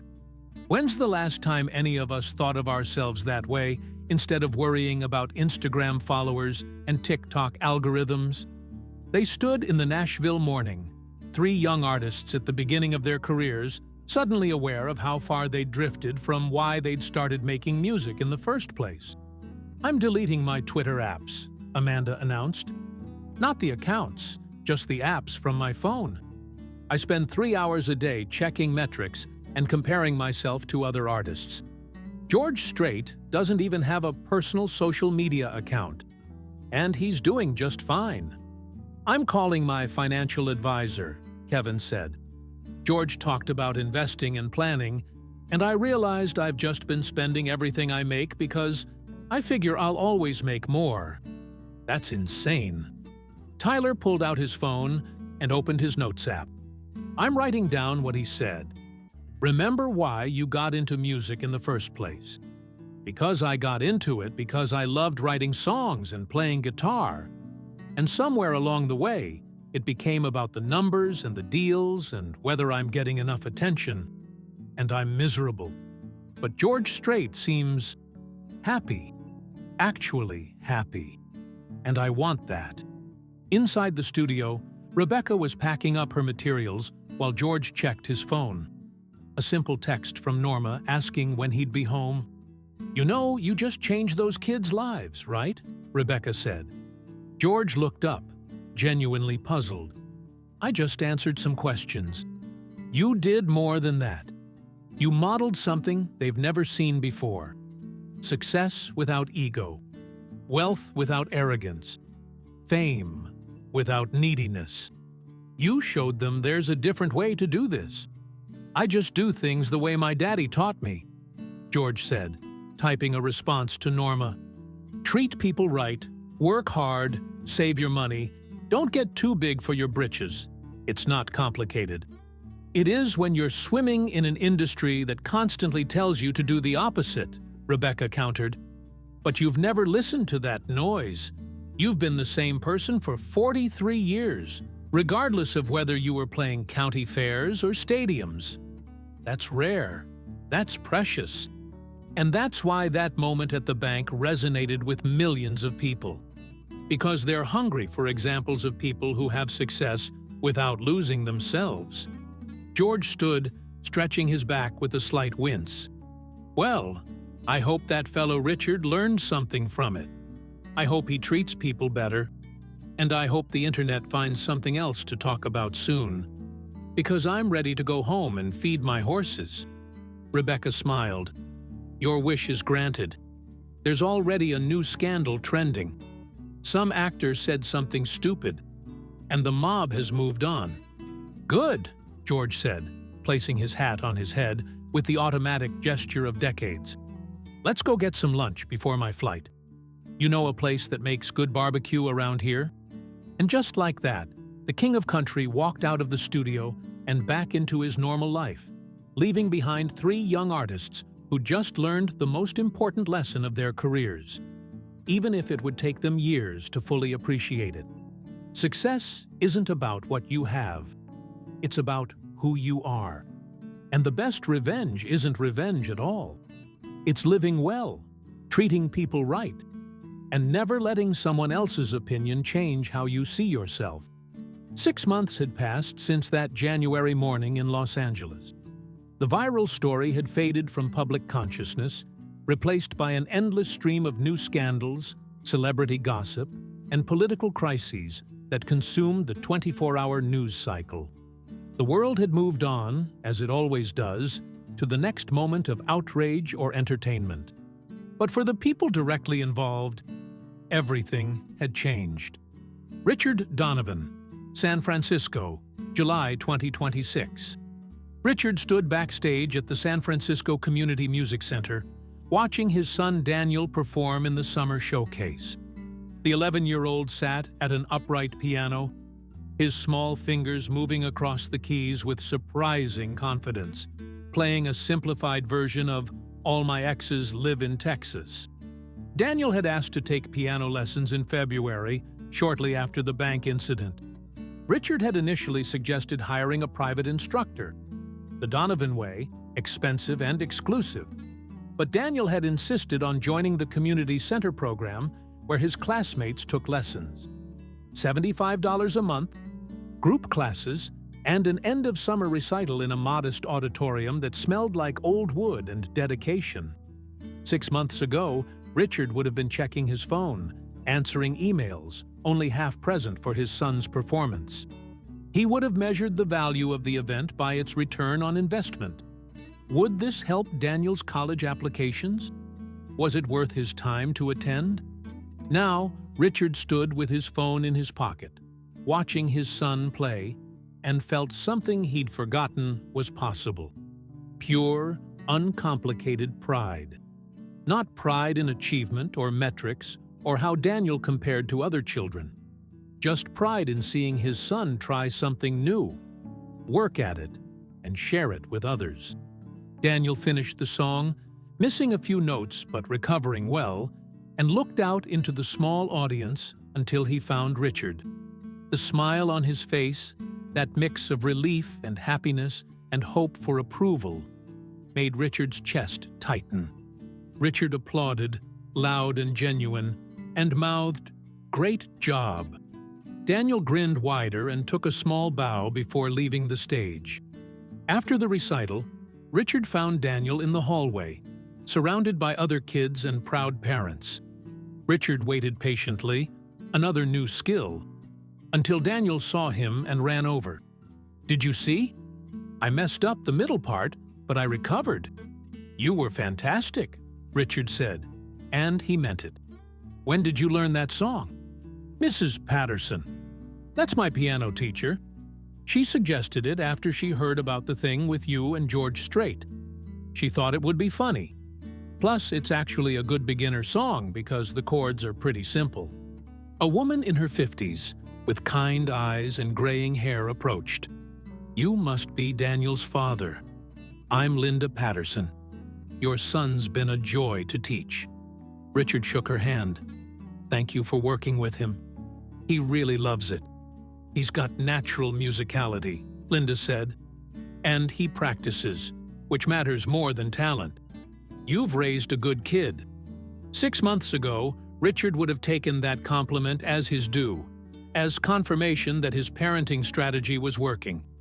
Now, he felt something more like gratitude mixed with humility, because he knew that whatever good qualities Daniel had were despite Richard's parenting rather than because of it.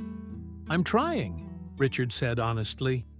Not always successfully, but I'm trying. After the recital, instead of heading straight home, Richard asked Daniel if he wanted to get ice cream. They ended up at a small shop in the Castro district, sitting at a sidewalk table with waffle cones, Rocky Road for Daniel, vanilla for Richard, watching the evening foot traffic. "Dad?" Daniel said, working on his ice cream with the focused intensity of childhood. "Can I ask you something?" "Of course." "Are you happier now?" The question caught Richard off guard. "What do you mean?" "You're different than you were before. You work less. You do stuff with me. You seem, I don't know, lighter. But also, sometimes you seem sad. So I wondered if you're actually happier, or if you're just trying to be different." Richard took a moment to formulate his answer, impressed by his son's perceptiveness. "I think I'm in transition. The way I was living before, working all the time, measuring everything by money, not spending time with you. That wasn't making me happy. But I didn't know it wasn't making me happy because I didn't know anything else. Does that make sense?" Daniel nodded, licking melting ice cream from his hand. "Now I'm trying to figure out a different way to live. And some parts are definitely better. Spending time with you, not being stressed all the time, treating people with more respect. But some parts are hard because I'm learning new things and facing stuff I avoided before. So yeah, sometimes I'm sad. But I think I'm moving toward actual happiness rather than just distraction and accomplishment. Like leveling up in a game," Daniel offered. "Sometimes you have to go through hard levels to get to the better parts." Richard smiled. "Exactly like that." They sat in comfortable silence, eating their ice cream, watching a street performer play guitar for tips on the corner. Richard found himself actually listening to the music. Acoustic folk, competent but not exceptional, and appreciating the effort rather than dismissing it as beneath his notice. "Hey, Dad," Daniel said. "I looked up George Strait's music, like really listened to it, and it's actually really good. Mrs. Patterson was right. It's not just old people music, it's just good music." "Yeah," Richard agreed. "I've been listening too, trying to understand what I missed." He didn't tell Daniel about the George Strait playlist he'd created, or the 3 albums he'd bought, or the late nights when he couldn't sleep and found himself listening to songs like The Chair and Amarillo by Morning, and understanding, finally, what millions of people had understood for decades. That authenticity transcends genre, that craft matters, that there's something profound in simplicity done well. "Do you think you'll ever meet him again?" Daniel asked. "George Strait, I mean. To really apologize in person and not just on social media?" "I don't know," Richard said. "I don't want to bother him, or make it about me. He was gracious enough to accept my written apology. Anything else feels like I'm trying to get something from him. Forgiveness, or validation, or a photo op. Maybe," Daniel said thoughtfully. "Or maybe it would just be nice. Like closure, or whatever." Richard considered this. His son might be right. But for now, Richard was focusing on the daily work of becoming a better person, a better father, a better human. Grand gestures were easy. Consistent change was hard. They finished their ice cream and walked back to the car. A Tesla Model S, still expensive, but at least electric and relatively understated.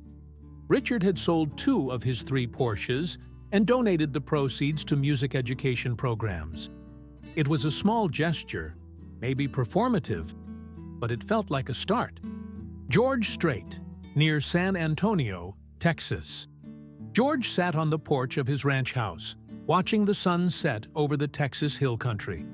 The temperature was dropping from its midday high of 97 degrees to a more comfortable evening warmth, and the sky was performing its daily masterpiece of orange and pink and purple. Norma sat beside him in the matching rocking chair they'd bought 20 years ago, reading a book, her reading glasses perched on her nose. After 53 years of marriage, they'd perfected the art of comfortable silence, of being together without needing to fill every moment with words. George's phone buzzed, a text from Rebecca. He glanced at it. Tyler Hudson's new album is #1 on country charts. Amanda Monroe got signed to a major label. Kevin Parker's single hit top 10. Your mentoring is paying off. George smiled and pocketed the phone without responding. He'd see Rebecca tomorrow. They could talk about it then. Good news? Norma asked, looking up from her book. Some of those young singers I met with in Nashville are doing well, having success. That makes you happy, Norma observed. It wasn't a question. After 5 decades together, she could read his moods in the set of his shoulders, the tone of his voice. It does. They're good kids, talented, and they're trying to do it right. Not chasing trends, not selling themselves out, just making good music. Norma set down her book. You know what I've been thinking about? What's that? That bank thing from January. How it became this whole viral moment and teaching opportunity. And I was thinking about how you didn't seek that out. You just went to check your balance, and the situation presented itself, and you handled it the way you handle everything, with grace and patience. But you didn't go looking for an opportunity to teach someone a lesson. George nodded slowly, understanding where she was going. But what if, Norma continued, what if you could help someone without it being a viral moment or a public thing? That fellow Richard, he apologized and you accepted. But I wonder if he might benefit from actually talking to you. Not for social media, not for publicity. Just 2 people having a conversation about what matters. I'm not a life coach, George said mildly. No, you're not. But you're someone who figured out how to be successful without losing yourself. And he seems to be someone who had success, but lost himself along the way. I'm not saying you owe him anything. I'm just saying, if the opportunity presented itself, you might be able to help. George rocked slowly, considering. He'd spent his career avoiding the trappings of fame, the drama, the feuds, the public teaching moments. He'd always believed that his music spoke louder than his words, that actions mattered more than statements. But Norma had a point. Sometimes a private conversation could change someone's trajectory more than a public gesture ever could. If it came up naturally, George said, I wouldn't avoid it. But I'm not going to seek it out either. That doesn't feel right. Norma smiled and returned to her book, satisfied. She'd made her point. George would consider it. And whatever happened, would happen. That was how they'd navigated life together. Suggesting, considering, allowing space for decisions to unfold naturally. The sun continued its descent, painting the ranch in golden hour light. Horses grazed in the far pasture. A hawk circled overhead, hunting. The world continued its endless cycle of beauty and change, indifferent to human concerns about viral moments and teaching opportunities. George's phone buzzed again. Another text, this one from a number he didn't recognize. Mr. Straight, this is Richard Donovan. I hope it's okay that I'm reaching out. My assistant found your manager's contact info, and she was kind enough to share your number. No pressure to respond, but if you're ever willing to talk, I'd appreciate the chance to apologize in person and possibly ask for some advice. I'm trying to figure out how to be better, and you seem to have mastered something I've completely failed at. Again, no pressure, just wanted to extend the invitation. Richard. George showed the text to Norma, who read it and raised her eyebrows. Well, that's interesting timing. Universe has a sense of humor, George agreed. He typed a response. I'll be in San Francisco in August for a charity event. If you want to grab coffee that week, I'm willing. Nothing public, just a conversation. Let me know. George. The response came within 2 minutes. I'd be honored. Thank you. I'll make it work around your schedule. George pocketed his phone and returned to watching the sunset. Norma gave him a knowing look. Don't say it, George warned. I wasn't going to say anything, Norma replied innocently. Just thinking that maybe that bank encounter happened for a reason. Maybe you were supposed to meet that man, not just to humble him, but to help him find his way. Now, you sound like a self-help book. I sound like someone who's watched you help people your whole life, even when you don't think that's what you're doing. You just are who you are, and that ends up mattering to people. George reached over and took her hand, weathered fingers intertwining with weathered fingers. 53 years of partnership and love and mutual respect compressed into a simple gesture. Love you, he said quietly. Love you too, she replied, even when you pretend you're not a life coach. San Francisco, August 2026. The coffee shop Richard had chosen was deliberately modest. A local place in the Mission District, far from downtown's tech hub, with good coffee and no pretension. He arrived 20 minutes early, nervous in a way he hadn't been since his first business pitch decades ago. George arrived exactly on time, dressed in his usual uniform of pressed jeans, button-down shirt, and boots. He removed his hat when he entered, that same gesture Richard had witnessed in the bank, and shook Richard's hand firmly. Appreciate you taking the time, Richard said. Happy to, George replied. They ordered coffee, black for George, cappuccino for Richard, and settled into a corner booth away from other customers. For a moment, neither spoke. Then Richard began. I've been trying to figure out how to start this conversation for weeks. I've drafted probably 50 different speeches, all of them trying to explain or justify or contextualize what happened in that bank. But the truth is simpler. I was an arrogant asshole, and you were gracious when you didn't have to be. And I wanted to thank you in person for that, and to genuinely apologize, and to ask, if you're willing, how you figured out how to be successful without becoming what I became. George sipped his coffee, his expression thoughtful. Well, that's a hell of an opening.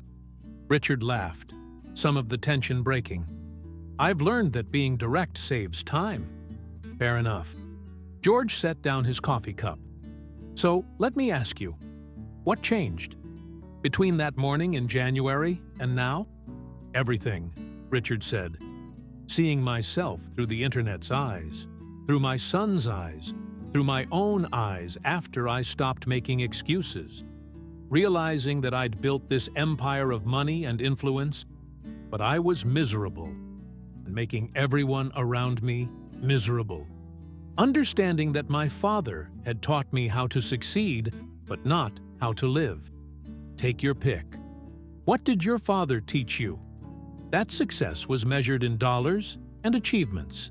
That weakness was showing emotion or uncertainty. That the world was divided into winners and losers, and you had to be a winner, or you were nothing. That respect was something you extracted from people through dominance, not something you earned through character. George nodded slowly. My father taught me different lessons. That your word matters more than your wallet. That hard work is its own reward. That treating people with respect isn't weakness, it's strength. That success is about who you are, not what you have. How do you unlearn the first set of lessons and learn the second? Richard asked.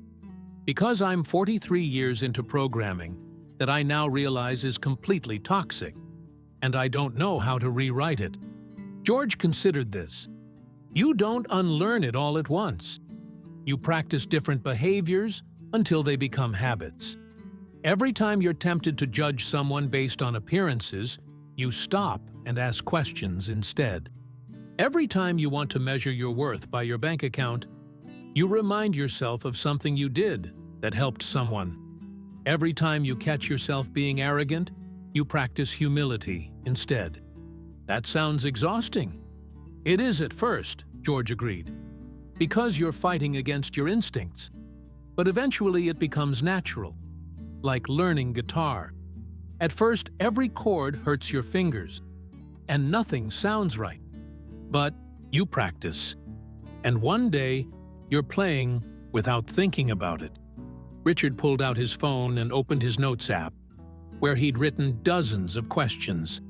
But looking at George across the table, this man who'd mastered something Richard desperately needed to learn, the prepared questions felt inadequate. "Can I tell you what I'm most afraid of?" Richard asked. "Go ahead." "That I'll never get there. That the damage is permanent. That I'll try to be better. But I'll always be fundamentally the person who mocked a stranger in a bank because I assumed I was superior to them.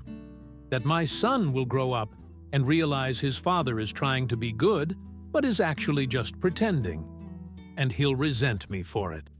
George was quiet for a long moment.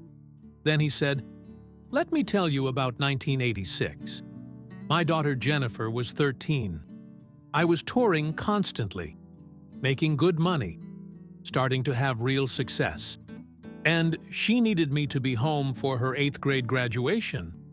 I had a show scheduled that same night, a big venue, good pay, part of a tour I'd been planning for months. And I had to choose." Richard listened intently. "My first instinct was to justify missing it," George continued. "To tell myself that I was working for the family, that the money mattered, that she'd understand. But then I thought about what I'd regret more, missing one show, or missing my daughter's graduation. So I canceled the show, took the financial hit, and the professional consequences. And I was there. And that was the right choice. For me, it was. But here's the thing. I almost made the wrong choice. I was this close to prioritizing the wrong thing. We all are, every day.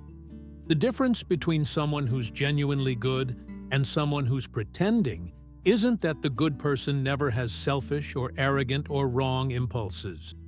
It's that they catch themselves, correct course, and make the better choice even when it's hard. So you're saying I can actually change? That it's not too late? I'm saying you're already changing, George said. You're here having this conversation instead of defending your original behavior. You're spending time with your son. You're questioning the values you were taught. That's not pretending. That's actual transformation. It's just slower and messier than you'd like it to be. Richard felt something loosen in his chest, some knot of fear and shame he'd been carrying for months. "Thank you," he said quietly, "for saying that, for being here, for giving me another chance when I didn't deserve one." George smiled slightly. "We all deserve chances to be better. That's the whole point of being human. We mess up, we learn, we try again. The tragedy isn't failing. It's not trying."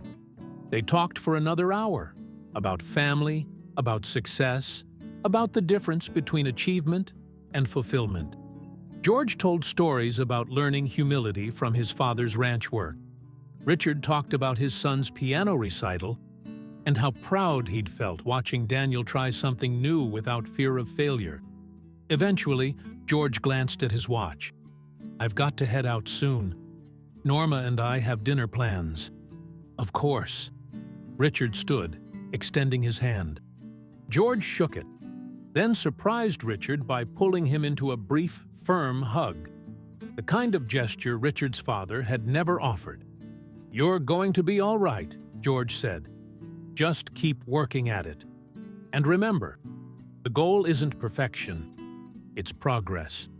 "Thank you," Richard said again, "for everything." As George left the coffee shop, placing his hat back on his head with that practiced gesture, Richard sat back down in the booth and opened his phone. He texted Daniel, "Just had coffee with George Strait. You were right. He's even cooler in person. Love you, buddy. See you at home for dinner." The response came quickly. "What? That's so cool. Did you tell him I learned his song?" Richard smiled and typed, "I did. He said that's awesome. We'll talk more tonight. I might be home early." And for the first time in his professional life, Richard actually meant it.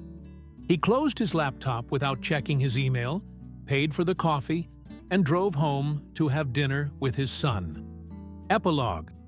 1 year later, George Strait stood on stage at the Kennedy Center in Washington, D.C., receiving the Kennedy Center honor for his lifetime contributions to American culture.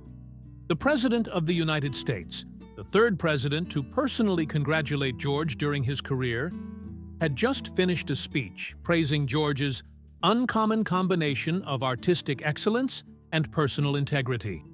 The theater was filled with country music royalty, political figures, and celebrities from across the entertainment spectrum. But George's eyes kept drifting to the balcony where his family sat. Norma, his children, his grandchildren, the people who actually mattered. After the ceremony, at the reception, George found himself surrounded by well-wishers and admirers. He shook hands, thanked people graciously, and slowly worked his way toward where Norma was talking with a senator's wife about grandchildren and recipes. "Mr. Strait?" A voice behind him. George turned to find Richard Donovan, dressed in an elegant but understated suit, standing with a young boy who had to be Daniel. "Richard," George said, genuinely pleased. "Didn't expect to see you here." "My company sponsored part of the event," Richard explained. "But I'd have come anyway. You deserve this honor." He gestured to his son. "This is Daniel. He wanted to meet you." Daniel stepped forward nervously, holding out his hand. George shook it solemnly, treating the 11-year-old with the same respect he'd show any adult. "Your dad tells me you play piano," George said. "Yes, sir. I learned one of your songs, All My Exes Live in Texas. It was fun." "That's a good one," George agreed. "Keep playing. The world needs more people who make music." Richard watched the interaction with obvious pride. To George, he said quietly, "I wanted you to know. I've spent the last year trying to live differently. Working less, being more present, treating people better. It's been hard, but it's been worth it. And a lot of that is because of your example and our conversation. So, thank you. You did the work," George replied. "I just had coffee with you." Sometimes that's all someone needs: coffee and honesty and permission to change. Norma joined them, and George introduced her to Richard and Daniel.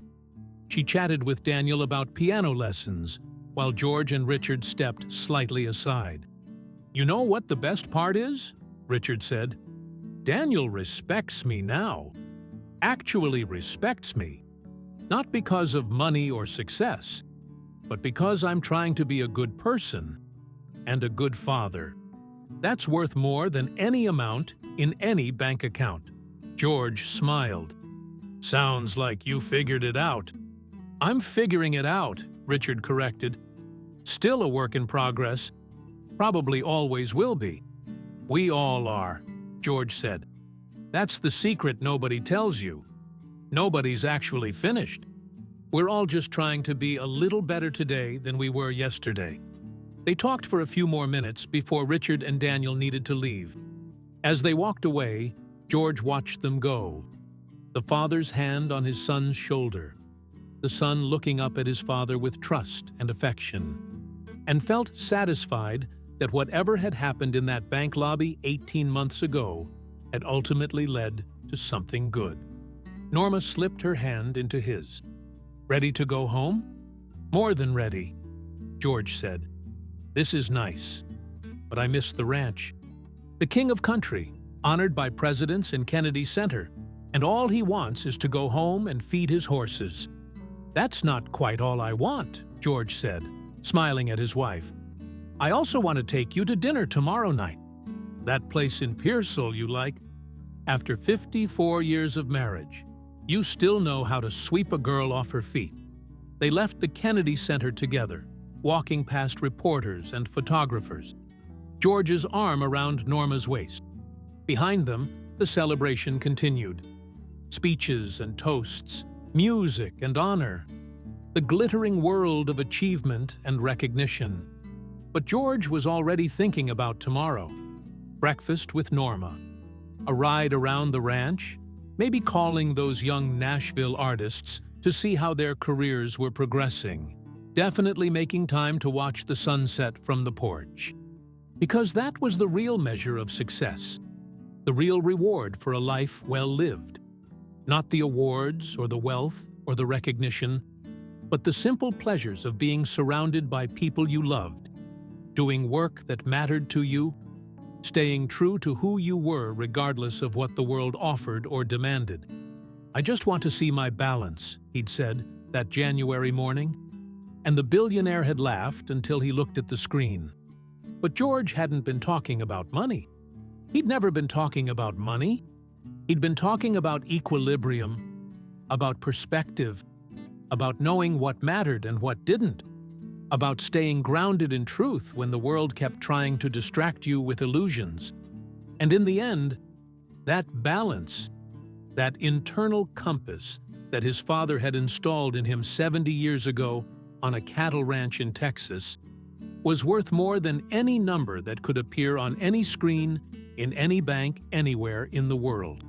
George Strait climbed into his rental car, adjusted his hat, took Norma's hand, and drove off into the Washington night, heading back toward Texas, toward home, toward the life he'd built not through accumulation, but through authenticity, not through proving anything, but through being everything that mattered.